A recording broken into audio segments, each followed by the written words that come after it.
in order to be an influencer, you have to be certified.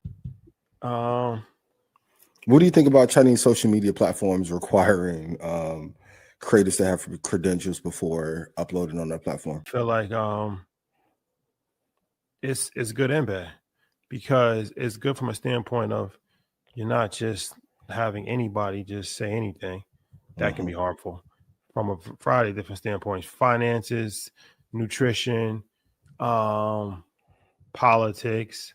There's a lot of misinformation online. So it's harmful from a standpoint of who's giving out the certification, right? Because it could be like, if I don't like what you're saying, you're not going to be certified. All right, politics, for instance, right?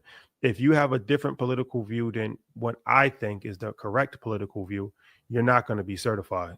And now you're not going to be able to have a voice on social media. That's interesting. Well, you can have a voice on social, just not a podcast.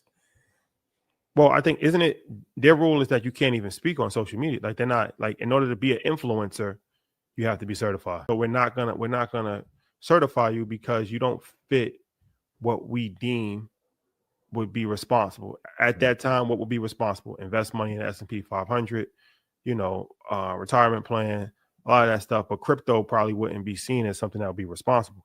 Yeah. So now you don't get to actually speak.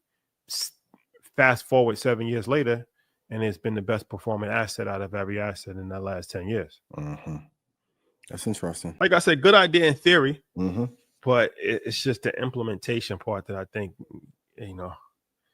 it got to kind of be fine-tuned a little bit.